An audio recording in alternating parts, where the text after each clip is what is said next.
quiero empezar una serie nueva, ¿sí? Esta es una serie que vamos a comenzar, es un nuevo libro que vamos a leer a lo largo de, no sé, por lo menos un mes y medio, 2 meses. Y es una serie en uno de mis libros favoritos de la Biblia, uno de mis libros favoritos de la Biblia. Yo cuando compro una Biblia, yo no sé tú, pero cuando yo compro una Biblia, que intento hacerlo una vez al año, ¿verdad? Tratar de leerla toda y a veces no lo logro, pero el primer libro de la Biblia que yo leo es Proverbios. Proverbios, a mí me encanta Proverbios. Y yo quiero hoy empezar una serie en el libro de Proverbios, ¿sí? Que el Señor hable a nuestras vidas, a nuestros corazones. Está bien, podemos juntos estudiar. Yo creo que hay muchas cosas que Dios nos va a hablar acerca del observar, del estudiar. No los vamos a leer todos los versículos y cada uno de ellos, pero sí vamos a irnos por secciones, tratando de capturar aquello que Dios quiere hablar en nuestras vidas. Así que yo les voy a pedir que ahí donde estás, vamos a orar al inicio de esta serie y vamos a pedir la gracia de Dios para que lo que nosotros leemos de la Biblia tenga vida, ¿sí? Ya sabes, como cuando empiezas a leer y ¡pum! Hay vida en tu corazón y algo empieza a pasar. Bueno, vamos a orar que eso suceda en medio de nosotros. Padre, en el nombre de Jesús, oramos que el estudio de los proverbios, del camino del sabio, hable a cada corazón, a cada vida en esta hora. Nos llene de fe, nos llene de sabiduría, nos llene de todo aquello que tú quieres hablar para que nosotros nos tomemos de ti de todo corazón, Señor. Háblanos a través de esto en el nombre de Jesús. Amén y amén. Yo te decía que el libro de Proverbios, y a mí me gusta leerlo, porque es un libro lleno de enseñanza y de sabiduría para nuestros tiempos. No es un libro antiguo de proverbios viejos, antiguos. No. Está lleno de sabiduría para nuestros tiempos. Se centra su consejo aquí en la vida. De hecho, Proverbios poco habla de la vida después de la muerte. Hace algunas menciones, pero centra su sabiduría y su enseñanza en lo que tú vives diariamente, lo cual necesitamos la luz de la Biblia, de la palabra, para que nuestras experiencias diarias estén llenas de ese consejo que necesitamos tomar para salir adelante en las situaciones. Mucha gente espiritual, aún gente buena, gente que va a las iglesias, fracasa en aspectos de la vida, ya sea lo financiero, lo familiar, fracasan. ¿Sabes por qué? Porque les falta sabiduría. Porque hay una sabiduría que Dios quiere otorgarte a ti y a mí, nos quiere otorgar, de la cual nos desprende Proverbios y hace comparaciones entre la vida del necio y la vida del sabio, entre la vida del diligente y la vida del negligente. Hace una serie de comparaciones las cuales tú y yo tenemos que ponerle mucha atención. Pero para poder empezar el estudio de Proverbios, de hecho hoy nada más vamos a ver los primeros 7 versículos, pero quiero empezar de una forma muy sistemática y voy a tratar de irme así para que tú lo captes. Y hoy voy a empezar con 6 preguntas que tenemos que hacernos acerca de los proverbios, ¿ok? 6 preguntas. La primera de ellas es: ¿cuál es el tema principal de Proverbios? A lo mejor todos conocen la respuesta. El tema principal de Proverbios es sabiduría. A ver, di conmigo: sabiduría. Ese es el tema principal de Soberbios, de Soberbios. Ahí mezclé las palabras. De Proverbios. La palabra sabio y la palabra sabiduría aparecen 125 veces en este libro. Imagínate, 125 veces en el libro de Proverbios. Y el objetivo del libro es que podamos aplicar precisamente esa sabiduría que Dios nos otorga en nuestro andar diario, en nuestras actividades diarias. Pero entonces ahora tenemos que hacer otra pregunta: ¿qué es sabiduría? Si Proverbios nos habla de sabiduría, la pregunta que ahora es obligada es: ¿qué es sabiduría? Bueno, sabiduría, lo que tú vas a encontrar en cualquier diccionario o la definición general es tener la habilidad de aplicar el conocimiento. Esa es sabiduría en términos generales, tener la habilidad de aplicar el conocimiento. Hablaba yo un poquito de esto el miércoles en 1 de Corintios, porque 1 de Corintios el tema es la sabiduría de Dios. Entonces, combinando los miércoles de Primera de Corintios y el estudio de Proverbios, vamos a hablar del contraste que hay entre la sabiduría de Dios y la sabiduría de los hombres. Pero sabiduría es eso, aplicar el conocimiento, tener la habilidad de hacerlo. Pablo nos dice que hay entonces una sabiduría humana, una sabiduría de los hombres y una sabiduría de Dios. Santiago después le llama sabiduría de lo alto.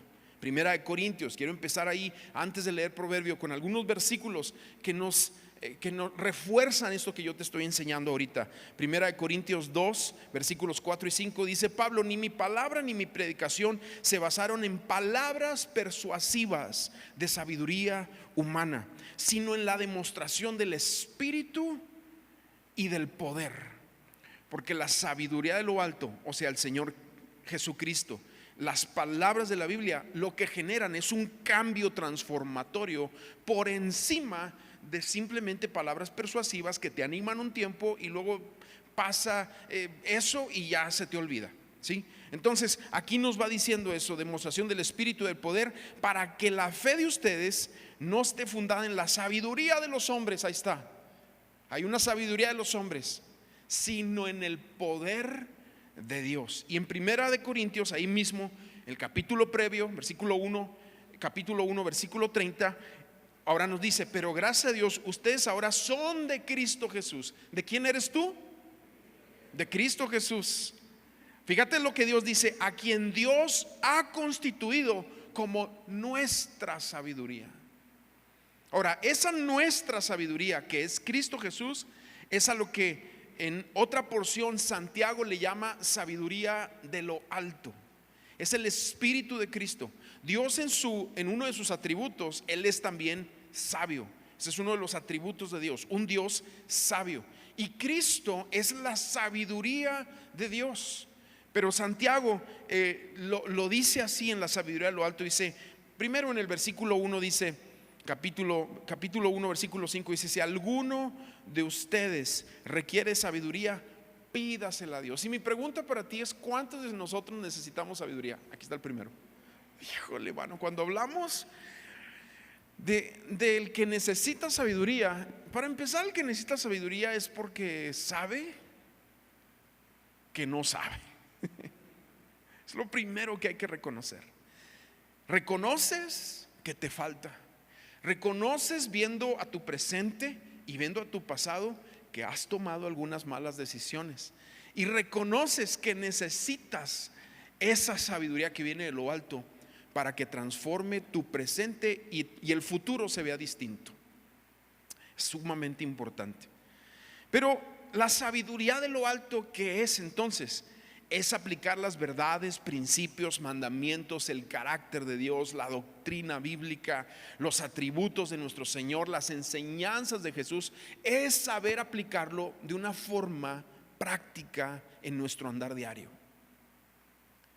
¿Cuánta gente no conocemos que conoce mucho de la Biblia, pero su vida deja mucho que desear? Andan mal en sus matrimonios, no la hace en otras áreas de su vida. Hay cosas que están como frustradas en su caminar. ¿Por qué? Porque le falta la sabiduría de lo alto. Pero Santiago, lo que acabamos de leer, es que el que necesita esa sabiduría, esa no es como la sabiduría humana. La sabiduría humana hay que leer mucho, aprender mucho. La sabiduría de lo alto hay que pedir mucho. Es distinto. También hay que aprender mucho de aquí de la palabra. Sin embargo, nos va a ayudar a hacer una conexión entre lo que sabes de la palabra y, al pedirle a Dios, el ponerla por práctica. ¿Me van siguiendo? Esto es vital.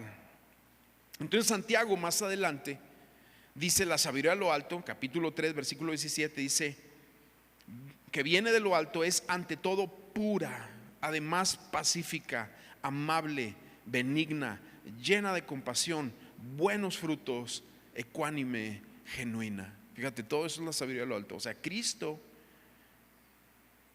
representa todo eso cuando viene a nuestras vidas.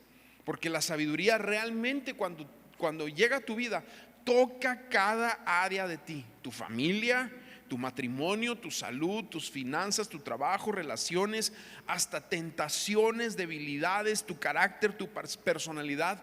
Todo es impactado por la sabiduría que viene de lo alto. Todo es impactado. Ahora, cuando hablamos de esto también, Jesús cuando Él nos presenta el primero y más grande mandamiento, que tú lo conoces, Él hace un comentario bien importante. Dice Mateo 22:37, dice, Jesús dice: amarás al Señor tu Dios con todo tu corazón, con toda tu alma y con toda tu ¿qué? Mente. La mente, sumamente importante. Y precisamente es la sabiduría de Dios que va a tratar con nuestra mente, aplicarnos intelectualmente a un estudio serio de las Escrituras. Mucha gente simple y sencillamente no sale adelante porque no estudia la Biblia, porque no la lee. Y esto es algo que nos tiene que impactar. Entonces ya vimos la primera pregunta: ¿de qué habla el libro? ¿Cuál es el tema principal? Sabiduría. Segunda pregunta: ¿quién lo escribió? Todos sabemos que fue Salomón. Hay unos escritos ahí de una recopilación de los eruditos del rey Ezequías, uno de los reyes buenos de Judá. Y al final hay una participación de un personaje que se llama Lemuel, y ese Lemuel se dice que es otro nombre para Salomón. Pero tú tienes que entender algo: el autor principal es el Espíritu Santo. Este libro ha sido inspirado por el Espíritu Santo. Salomón llegó a ser un hombre muy famoso, muy rico, muy famoso. Dice que del mundo entero venían a congresos que él hacía, a simposiums, a eventos donde él exponía de agricultura, de la fauna, de la flora. Él exponía de filosofía y venían de todo el mundo a escucharlo. Vino la reina Saba a escucharlo desde lejos. Por cosas que le habían dicho, todo se corría de boca en boca, y llegó y se quedó impactada de la sabiduría de Salomón y de la grandeza de su reino. Y escribió 3,000 proverbios, pero el Espíritu Santo solamente permitió que quedaran estos bajo la inspiración divina. ¿Por qué? Porque estos son proverbios que van a transformar vida, van a transformar el corazón. Entonces es importante entender esa parte. Tercer pregunta que quiero hacer: ¿cuál es el versículo clave que nos ayuda a abrir el libro? El versículo que va a ser como una llave, como una clave para abrir, para desenmascarar, para desenvolver el libro de Proverbios. Ahí es donde vamos a empezar. Es el capítulo 1, versículo 7. Algunos de ustedes lo saben de memoria. Dice: el principio de la sabiduría es el temor del Señor. Los necios desprecian la sabiduría y la enseñanza. Este versículo es amplificado en el capítulo 9, versículo 10. Dice: el temor de Jehová es el principio de la sabiduría. Ahí empieza, en el temor del Señor. Y el conocimiento del Santísimo es la inteligencia. ¿Sí? Ahí es desenvuelto este versículo. Es una gran mentira decir que la sabiduría viene con los años. Es una gran mentira decir que la sabiduría viene con las canas. La sabiduría no viene ni con los años ni con las canas. La sabiduría viene de pedírsela a Dios. Esto es clave, esencial entenderlo. Viene de pedirla al Señor. Pero el versículo dice así: el principio de la sabiduría es el temor del Señor. Entonces aquí hay otra pregunta que tú y yo tenemos que hacer: ¿qué es el temor del Señor? ¿Qué es el temor del Señor? Si el principio de la sabiduría es el temor del Señor, ¿qué es el temor del Señor? Porque hay cerca de 18 referencias en Proverbios acerca del temor del Señor. Un tema importantísimo también en los Proverbios. Y cuando nos acercamos a leerlos, hay muchas personas, yo me he dado cuenta que hay mucha confusión acerca de lo que viene siendo el temor del Señor. Más adelante en el capítulo 2, versículos 5 y 6, fíjate cómo dice: entonces sabrás lo que es temer al Señor y hallarás el conocimiento de Dios. Versículo 6: porque Él da la sabiduría. A ver, dilo conmigo: Él da la sabiduría. Esto tenemos que aprenderlo. Una cosa es conocimiento, una cosa es aprender cosas y tu capacidad para ello, que es bueno. No estamos despreciándolo de ninguna manera, pero otra cosa es la sabiduría de lo alto. Y esa, aquí dice, Dios da la sabiduría. Ahora, si Dios la da, y Santiago dice que cualquiera que tenga necesidad de sabiduría la pida a Dios, es que todos estamos en la misma posición. Todos podemos pedir sabiduría. Todos podemos pedir al Señor que Él nos llene de eso. Termino de leer ese versículo, el capítulo 2, versículo 6 dice: de sus labios brotan conocimiento e inteligencia. Entonces la pregunta es, ¿qué es el temor del Señor? El temor del Señor, escucha bien aquí, es una respetuosa devoción. Es el reconocimiento de que Él es el creador y nosotros somos las criaturas, de que Él es el Padre y nosotros somos sus hijos, de que Él es el Señor y nosotros somos sus siervos, de que Él es el Maestro y nosotros somos sus discípulos. El temor del Señor significa respetarlo por quien Él es, poner cuidado en su palabra y obedecer lo que Él nos dice, sabiendo que la desobediencia va en contra de su voluntad y que daña nuestra relación con Él, rompe nuestra relación con Él y atrae su disciplina a nuestras vidas, porque somos hijos. Y en Hebreo nos dice que aquel hijo que es dejado sin disciplina es que no es hijo, es que es un bastardo. Así lo dice de fuerte Hebreos. Pero dice que Dios a quien ama disciplina. Pero necesitamos sabiduría, ¿verdad?, para vivir esto. Entonces realmente los primeros 6 versículos nos dice el tema del libro de Proverbios, los primeros 6 versículos del capítulo 1, y déjame leerlos aquí. Empiezo leyendo Proverbios capítulo 1, después de leer el versículo 1 donde dice que Salomón es el que habló aquí, el sabio. El versículo 2 dice: para entender sabiduría y doctrina, que significa instrucción, para conocer razones prudentes, para recibir prudentes consejos, justicia, juicio y equidad, para dar sagacidad a los incautos o a los simples, e inteligencia y cordura a los jóvenes. Que oiga el sabio y aumente su saber, y que el entendido reciba consejo, para entender proverbios y enigmas y palabras sabias. O sea, de todo eso nos va a hablar el libro. Y yo creo que al estarme escuchando y al ir leyendo aquí la pantalla con los versículos, tú dices: híjole, yo necesito de eso. ¿Sí o no? Yo necesito sabiduría, yo necesito más sabiduría de Dios en mi vida. Vamos a la cuarta pregunta. Cuarta pregunta es: ¿qué dicen los proverbios acerca de Jesús? ¿Qué dicen los proverbios acerca de Jesús? Porque hablan muchísimo acerca de Jesús. Toda la Biblia habla de Cristo, toda la Biblia apunta al sacrificio de Cristo en la cruz del Calvario. Y los proverbios no son la excepción. Fíjate cómo dice aquí Colosenses. Fíjate cómo dice este pasaje, Colosenses 2:3. Hablando de Cristo, dice: en quien se hallan escondidos todos los tesoros de la sabiduría y del conocimiento. Entonces Jesús es la fuente de la sabiduría, verdadera fuente de sabiduría y del verdadero conocimiento y entendimiento. Primera de Corintios 1:24, hablando de lo mismo, dice: pero para los llamados, tanto judíos como griegos, Cristo es poder de Dios y sabiduría de Dios.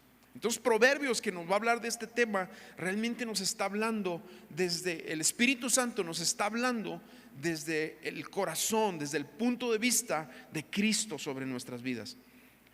Salomón habrá sido el gobernante más sabio que jamás haya existido. Pero fíjate lo que dice Jesús de Salomón en Mateo capítulo 12, versículo 42.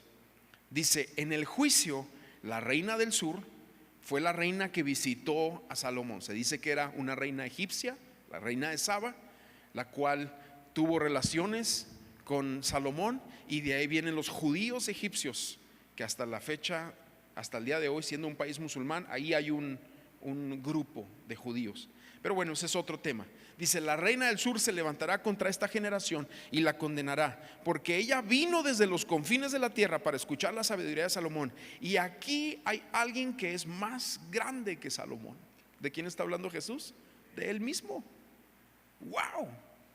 O sea, los proverbios realmente van a hablar mucho del Espíritu de Cristo, de cómo hacer las cosas.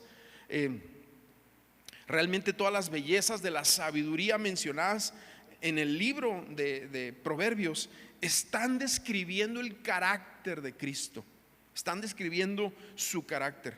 Y en Primera de Juan, allá hay un pasaje 2:6, nos dice: el que dice que permanece en él debe de andar como él anduvo. ¿Cómo anduvo Jesús? En sabiduría, y él espera que tú y yo, como sus hijos, como sus discípulos, seamos y andemos también en esa sabiduría. Quinta pregunta, vamos a la quinta pregunta. La quinta pregunta sería: ¿qué son los proverbios? Ya vimos qué es sabiduría, qué es el temor de Dios, pero en sí, ¿qué son los proverbios? Ahora, yo me doy cuenta de mucha gente que le gusta leer los proverbios, hasta gente que no conoce de Dios, pero como es un libro tan bonito y tan lleno de enseñanza, le gusta leerlo. Sin embargo, también conozco a mucha gente que ha leído los proverbios y se decepciona porque en su vida no funcionan las mismas reglas que en proverbios. Déjame tratar de explicarte esa parte. Entonces la pregunta es: ¿qué son los proverbios? Al adentrarnos nosotros al estudio de este libro, debemos de tener en mente que los proverbios hebreos, y escúchame muy bien aquí, son dichos cortos, son enunciados cortos. Alguien dice que un proverbio es un dicho corto basado en una larga experiencia. Vamos a suponer que eso es una generalidad, pero los proverbios hebreos son dichos cortos de lo que usualmente son generalidades de vida para personas que temen al Señor. ¿Me estás siguiendo? Aquí necesito que apliques tu mente a lo que estoy diciendo.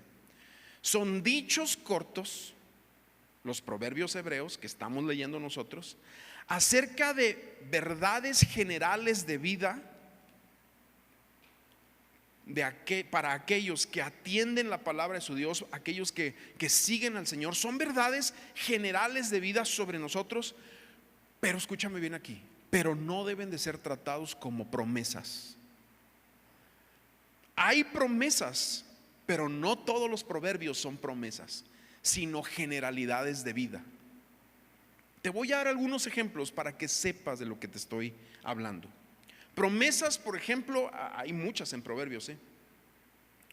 Una promesa es Proverbios 28:13, dice: el que encubre su pecado no prosperará, mas el que lo confiesa y se aparta alcanzará misericordia. Esa sí es una promesa, que ante la confesión de tus pecados va a haber misericordia. Claro que sí, esa es promesa, porque la promesa se ramifica hacia otras partes de la vida, diciéndolo de otras formas en otras partes. Y sabemos que nuestro Dios es un Dios de misericordia. Muchas personas, yo te decía, leen los proverbios y llegan a una cierta decepción porque piensan que lo que leen son promesas de vida de la palabra. Y si hay promesas, yo te decía ahorita, pero en su mayoría son dichos de sabiduría que tratan con generalidades de la vida. Y cuando no aplican en su vida se decepcionan porque yo hice algo y no me funciona como en proverbios. Porque son dichos, muchos son dichos, no promesas. Te voy a dar algunos ejemplos. Proverbios 17:17 dice: el amigo ama en todo tiempo, en tiempos de angustia es como un hermano. Esa es una generalidad de vida, pero no es una promesa, porque aún los mejores amigos, los amigos más devotos, de repente pueden entrar en un desacuerdo contigo y cortan la amistad. Déjame otro ejemplo por ahí. La respuesta amable calma la ira, la respuesta grosera aumenta el enojo. Otra vez, es una generalidad de vida, normalmente así pasa. Pero ni Jesús pudo calmar la ira de sus acusadores que lo llevaron a la cruz del Calvario. En la mayoría de los casos, bueno, déjame te hablo de otros proverbios que explican esto que te estoy diciendo. Por ejemplo, nos encantan los proverbios que te hablan de vida y de bienestar, ¿sí o no? De vida y de bienestar. Ahí te voy a mencionar varios. pero tienes que tener mucho cuidado, porque sí es una generalidad de vida, pero no podemos tratarlos como una promesa. Por ejemplo, el capítulo 3 versículo 2 dice: ellos prolongarán los años de tu vida y te traerán abundante paz. Estos infundirán vida a tu alma y adornarán tu cuello. O sea, hablando de los proverbios, de la sabiduría, dice: te aumentarán la paz, te alargarán la vida. Esos son proverbios de bienestar y de paz. Otro, capítulo 4 versículo 10: hijo mío, oye y acepta mis razones, y los años de tu vida se alargarán. Ahora, ¿cuántos de nosotros deseamos largos años de vida? Nomás como 3 levantaron la mano. Bueno, espero que todos quieran largos años de vida, ¿verdad? Estos son proverbios de bienestar y vida. Son generalidades de vida para los que siguen al Señor, pero no son promesas, y ahorita te explico por él. Déjame te pongo otro ejemplo. El 8:35: el que me halla ha encontrado la vida y ha alcanzado el favor de Dios. Qué bonito, ¿sí o no? 14:27, otro ejemplo: el temor del Señor es un manantial de vida que nos aparta de los lazos de la muerte. ¿Sí? Es una generalidad de vida. No lo tomes como una promesa. Tenme paciencia, ahorita te explico. Y te voy a decir el favorito de mis proverbios en cuanto a bienestar y vida. Yo sé que también es uno de tus favoritos si lo has leído. Proverbios 22:4: riquezas, honra y vida son la remuneración de la humildad y del temor al Señor. ¿Cuántos lo quieren? Otra vez, es una generalidad de vida para los que temen y aman al Señor, pero no son una promesa de vida. ¿Por qué? Porque muchos creyentes pueden morir por no tener cuidado con sus cuerpos, violando otros aspectos de la palabra de Dios, por tener hábitos dañinos. Por ejemplo, esta sí es una ley de la palabra. Está en Gálatas 6:9, pero también está en el Antiguo Testamento. Dios no puede ser burlado. Todo lo que el hombre sembrare, eso también segará. Ahora escúchame bien por aquí, por favor. Esa es una promesa, esa es una ley del cielo a la tierra. Todo lo que tú siembras lo vas a cosechar. Comiste mal, lo vas a cosechar. Trataste mal tu cuerpo, lo vas a cosechar. ¿Sí? Trataste mal tus relaciones, lo vas a cosechar. Hiciste mal uso de tus finanzas, lo vas a cosechar. Todo eso se va a cosechar. Sin embargo, nosotros leemos proverbios como este: riquezas son revidas, son la remuneración de la humildad y del temor al Señor. Entonces, ¿qué habla? ¿Se contradice? No, de ninguna manera. Lo que pasa es que uno es una generalidad de vida para aquel que tiene sabiduría y sabe cómo vivir. Entonces muchos buenos creyentes y obedientes se van jóvenes, y de repente también nos topamos con esas generalidades, o no sé si puedes decirle generalidades de vida, pero nos topamos con contrastes de vida donde gente rebelde, perversa, malvada vive larga vida. Por ejemplo, misioneros se han ido muy jóvenes. En el siglo XIX, muchos misioneros murieron de tifoidea, de tuberculosis, por salir a predicar el evangelio. ¿Qué pasa? ¿No se aplicaba con ellos los proverbios? Claro que sí, pero el trabajo y la obra del momento los llevó a exponer sus cuerpos, y lo hicieron por el Señor. Te pongo un par de ejemplos. Por ejemplo, a mí me gusta mucho el testimonio de uno que se llama William Borden.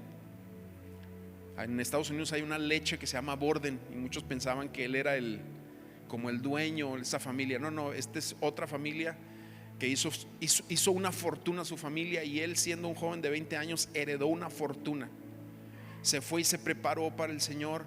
El caso es que en un llamado para ir a China a predicar con un segmento de chinos islámicos, él fue a aprender el árabe a Egipto, precisamente a Egipto, y ahí a los 25 años, después de que donó toda su fortuna a la obra de Dios, murió. Tú dirás, ¿qué? ¿Por qué? Porque los proverbios no pueden ser tratados como generalidades de vida. No pueden ser tratados, como promesas, sino son simplemente cosas generales de cómo Dios va a tratar a aquellos que tienen temor de Él. Pero van a haber casos, van a haber excepciones a la regla. Otro, por ejemplo, Dietrich Bonhoeffer, un teólogo alemán, murió a los 39 años, fusilado por los nazis. Siendo él un alemán, los nazis, él empezó a hablar en contra de todo lo que estaban haciendo y lo tomaron un día en 1945, 2 meses antes de que llegaran la liberación por los aliados y tomaran ya la última sección de Alemania. 2 meses antes lo fusilaron y murió, 39 años. Tú dirás, los de 18 dirán, pues ya está bien viejo. No, pero uno que ya pasó esa edad dices, pues está bien joven, ¿no?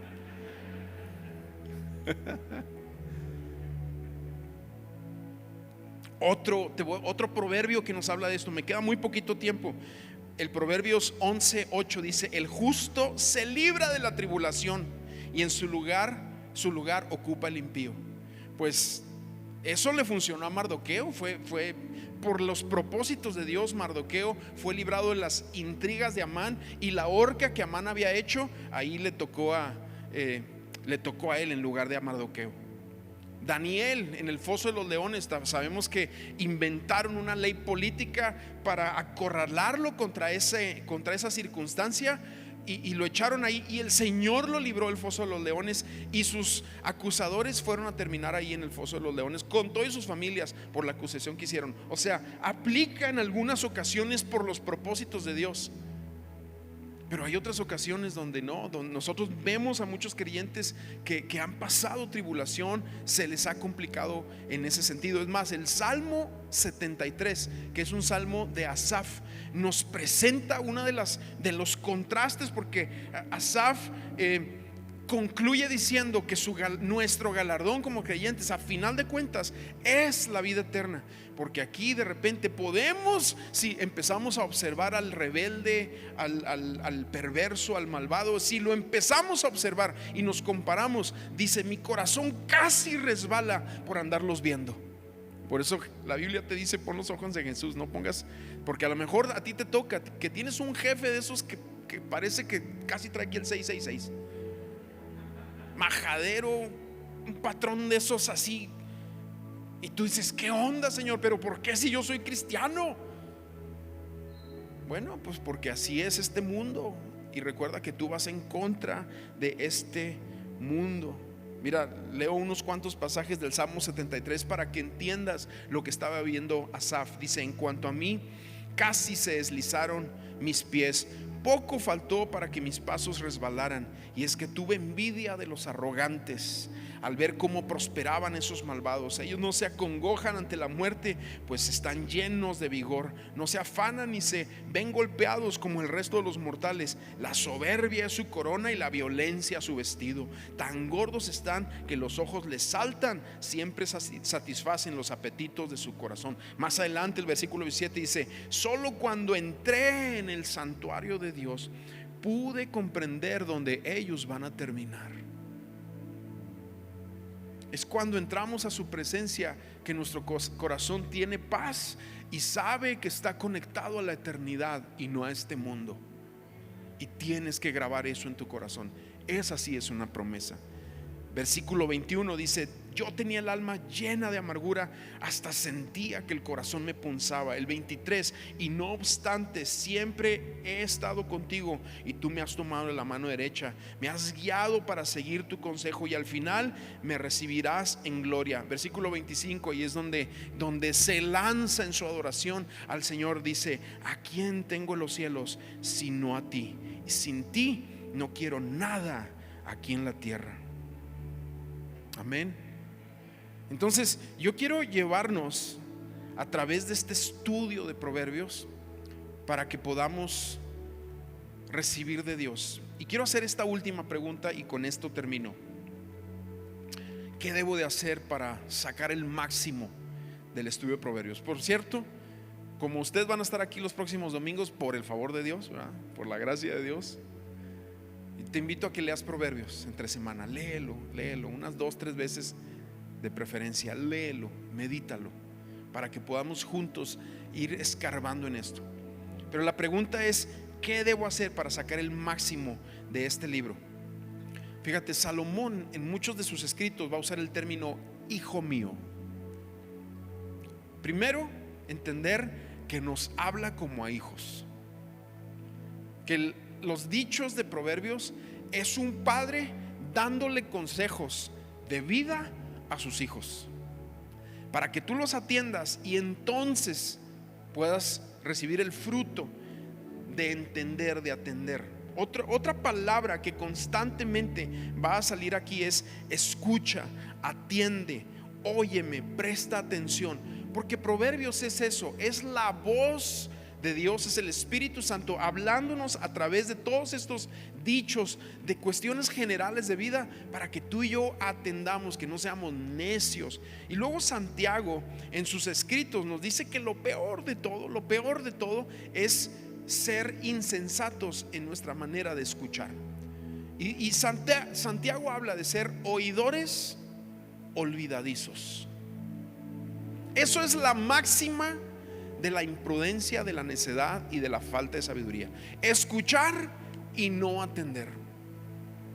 Pero la máxima de la sabiduría es escuchar y poner por obra. Y tienes que entender algo: el músculo, lo voy a decir de nuevo, la obediencia es el músculo del verdadero entendimiento bíblico. Si nosotros escuchamos pero no damos pasos hacia la obediencia, todo lo que escuchemos aquí no sirve para nada. Pero la obediencia es dar el paso hacia realmente entender las verdades bíblicas que nos ponen a nosotros en una posición de poder recibir las bendiciones de la sabiduría.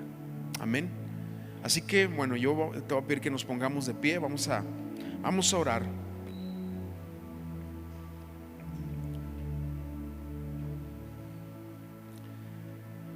Aquí se van a usar muchas frases como ama el consejo, ama la prudencia, ama la sabiduría. O sea, te habla mucho de esto.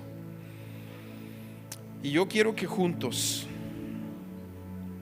le pidamos al Señor sabiduría. Ahora, otra vez hago la pregunta: ¿cuántos necesitan sabiduría? Muchos problemas de los que traemos, ¿sabes por qué son? Así es, por falta de sabiduría. A veces queremos venir a la iglesia y que Dios arregle en un momento una situación que traemos. Y Dios es un Dios milagroso, Él puede hacer cosas. Pero la mayoría de las veces Él nos va a meter en un proceso de enseñanza para que aprendamos a ser sabios y salgamos con principios de la palabra, no con eventos milagrosos. Porque si sales con un evento milagroso, al día siguiente te vuelves a meter en el mismo problema. Pero cuando tú atiendes la palabra, escuchas la palabra, te haces hacedor de la obra, hacedor de la palabra, y pones cuidado, entonces vas a tener los cimientos para que las verdades bíblicas las puedas aplicar en el día a día. Así que juntos vamos a pedirle al Señor que ahorita derrame sobre nosotros sabiduría. Ahí donde estás, haz una oración tú solito, dile: Señor, yo te pido sabiduría. Dame de ti, Señor, para ser sabio. Tú dices que das la sabiduría. Aquí tienes uno que necesita. Aquí tienes uno, Señor, que necesita mucha sabiduría, Padre. En el nombre de Jesús. Amén y amén. ¿Por qué no le cantas un momentito esto antes de pasar a lo siguiente? Y luego después los dejo con un video. Pero vamos a cantar esto primero y conectarnos con Dios. Y mientras cantamos, ten esto en tu corazón: Señor, dame de ti, dame sabiduría, revélame la verdad bíblica, la verdad de tu palabra a mi corazón, en el nombre de Jesús. Amén.